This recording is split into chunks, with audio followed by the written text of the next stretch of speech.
10월 31일 오늘 만나 성경 말씀은 역대하 36장 17절에서 21절 말씀입니다. 하나님께서 바빌로니아의 왕을 불러다가 자신의 백성을 치게 하셨다. 그래서 그 왕은 유다의 젊은이들을 닥치는 대로 칼로 쳐 죽였다. 심지어는 성전 안에서도 그러한 살육을 삼가지 않았다. 그 왕은 잔인하였다.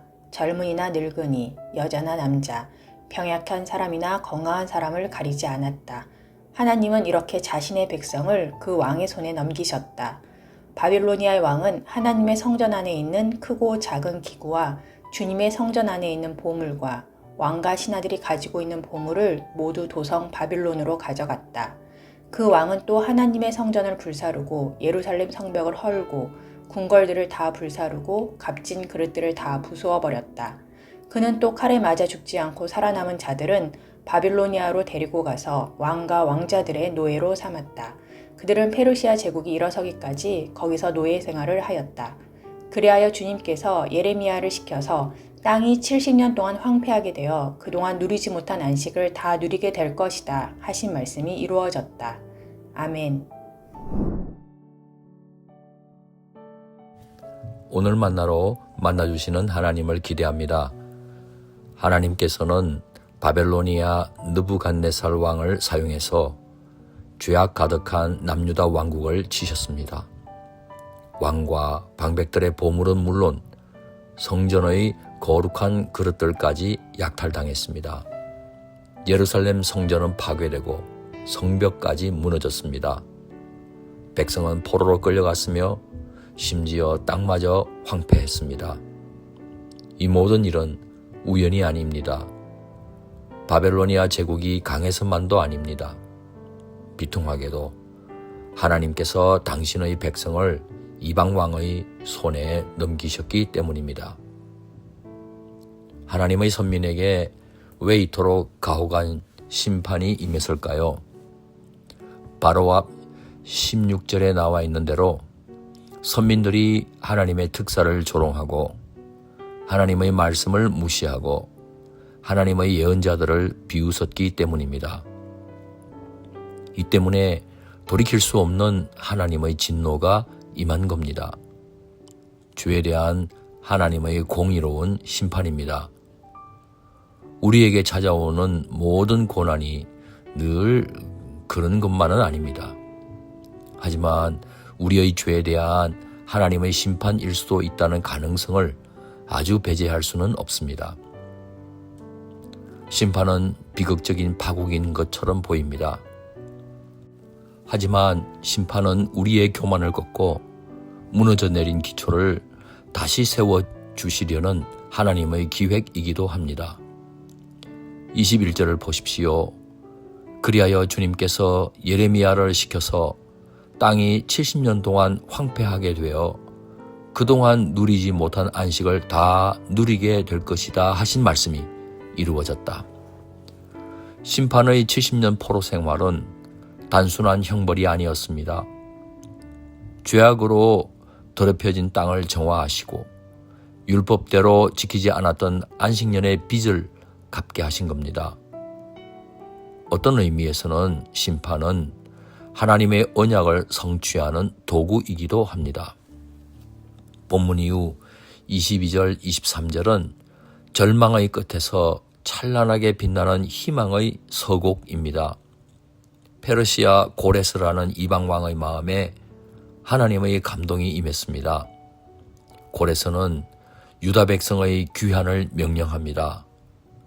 주 하늘의 하나님께서 나에게 이 땅 위의 모든 나라를 주셔서 다스리게 하시고 유다의 예루살렘에 그의 성전을 지으라고 명하셨다. 이 나라 사람 가운데 하나님을 섬기는 모든 백성에게 하나님께서 함께 계시기를 빈다. 그들을 모두 올라가게 하여라. 사랑하는 성도 여러분, 하나님의 심판은 그러므로 새로운 시작이기도 합니다. 절망적인 상황 속에서도 하나님은 그의 백성을 향한 약속을 잊지 않으시고 가장 강력한 제국을 움직여 그 약속을 성취해 가셨습니다.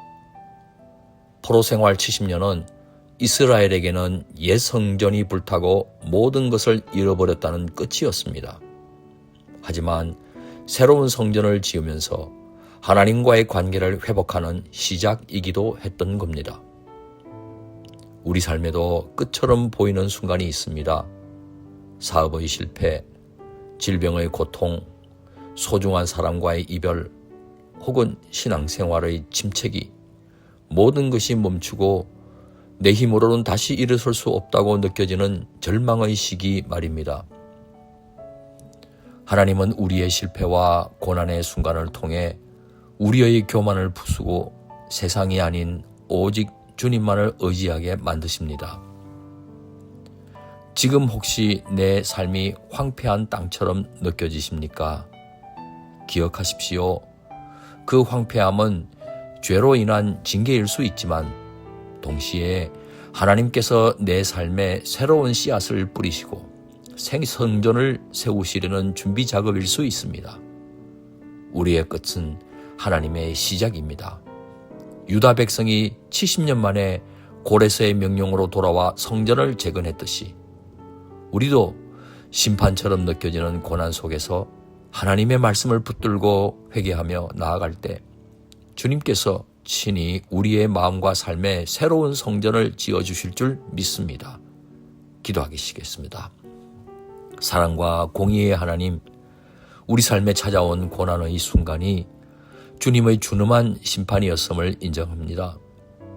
우리가 비웃고 멸시했던 주의 말씀을 다시 붙듭니다. 절망의 끝에서 주님의 새로운 시작을 보게 하옵소서. 무너진 자리에서 성전을 재건할 영적인 힘과 믿음을 주옵소서. 귀하신 예수 그리스도의 이름으로 기도합니다. 아멘. 이제 두 가지 제목으로 함께 기도하겠습니다. 첫째, 오늘의 말씀을 따라 기도하겠습니다. 고난의 시간이 우리 영혼을 정화하는 시간이 되게 하옵소서. 새로운 성전을 재건하는 믿음을 주셔서 심판의 끝이 곧 부흥의 새 시작이 되게 하옵소서. 둘째, 성도님들과 교회 내 공동체들을 위해 기도하겠습니다.